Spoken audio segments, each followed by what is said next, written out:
Boa noite, minha gente querida, muito bem-vindos. Começando com o livro Agenda Cristã de André Luiz, psicografado por Chico Xavier, Irmãos em Perigo. Os que declaram perdoar a ofensa, mas que nunca conseguem esquecer o mal.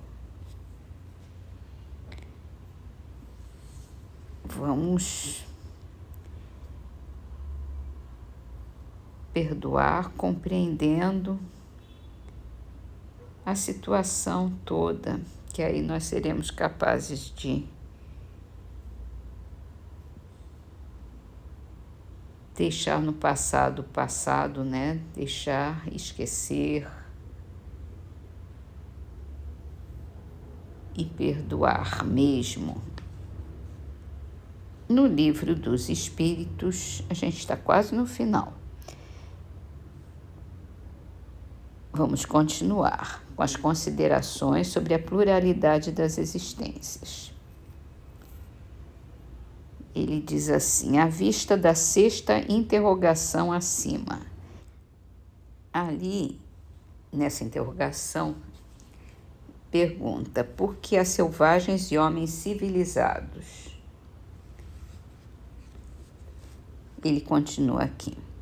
Dirão naturalmente que o Hotentote, o selvagem, é de raça inferior. Perguntaremos então se o Hotentote é ou não um homem, se é porque a ele Deus privou sua raça dos privilégios concedidos à raça caucasiana.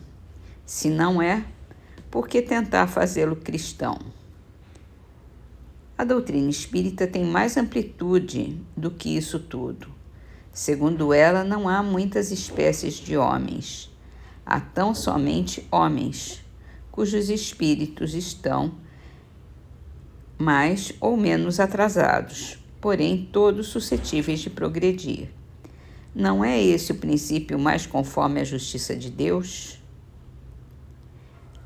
Acabamos de apreciar a alma com relação ao seu passado e ao seu presente. Se a considerarmos tendo em vista seu futuro, esbarraremos nas mesmas dificuldades. Se apenas a nossa existência atual é que decidirá da nossa sorte vindoura, na vida futura, quais as posições respectivas do selvagem e do homem civilizado? Eles estarão no mesmo nível ou se acharão distanciados um do outro no tocante à soma de felicidade eterna que lhes caiba? O homem que trabalhou toda a sua vida para se melhorar virá ocupar a mesma categoria de outro que se conservou em grau inferior de adiantamento, não por culpa sua, mas porque não teve tempo nem possibilidade de se tornar melhor? Aquele que praticou o mal por não ter podido instruir-se será culpado de um estado de coisas cuja existência não dependeu dele para nada. Trabalha-se continuamente por esclarecer, moralizar, civilizar os homens, em contraposição a um que fica esclarecido, porém milhões de outros morrem todos os dias antes que a luz lhes tenha chegado. Qual a sorte desses últimos? Serão tratados como réprobos? Caso contrário, que fizeram para ocupar categoria idêntica à dos outros?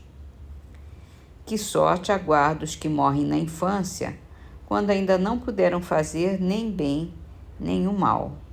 Se vão para o meio dos eleitos, por que esse favor, sem que coisa alguma tenham feito para merecer? Em virtude de que privilégio eles se veem isentos das tribulações da vida?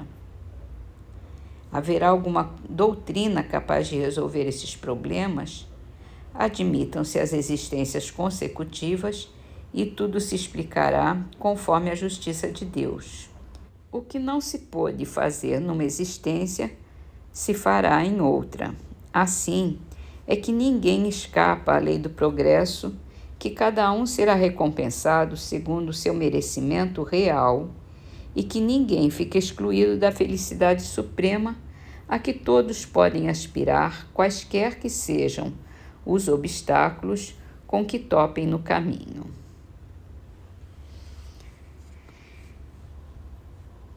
Então, continuamos amanhã e amanhã devemos finalizar esse capítulo. Vamos assim para o livro que é o Espiritismo, onde Allan Kardec está falando sobre o homem durante a vida terrena.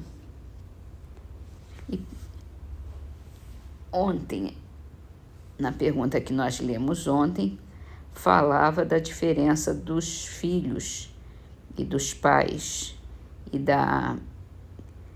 dizia no final que na descendência somente o corpo procede do corpo, mas as almas são independentes umas das outras.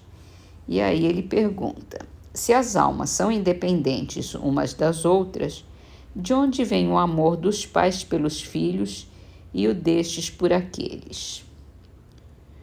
Os espíritos se ligam por simpatia, e o nascimento em tal ou tal família não é efeito do acaso, mas depende muitas vezes da escolha feita pelo espírito, que vem juntar-se àqueles a quem amou no mundo espiritual ou em suas existências precedentes. Por outro lado, os pais têm por missão ajudar o progresso dos espíritos que encarnam como seus filhos. E para excitá-los a isso, Deus lhes inspira uma afeição mútua. Alguns, porém, se faltam a essa missão, serão por isso responsabilizados. Muito certo. A gente se liga por afinidade.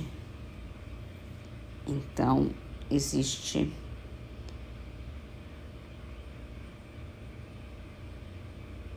essa afeição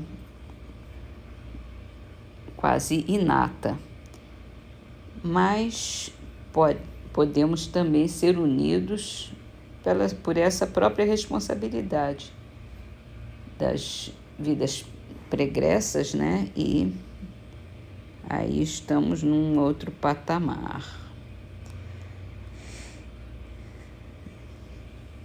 É de onde vêm as antipatias, as dificuldades dos relacionamentos, tudo isso. E assim terminamos as nossas leituras com uma frase de Emmanuel, que está no livro Canteiro de Ideias, psicografado também por Chico Xavier. Pelo idioma do serviço que produzas, chamarás a ti sem palavras novos companheiros que possam te auxiliar e compreender.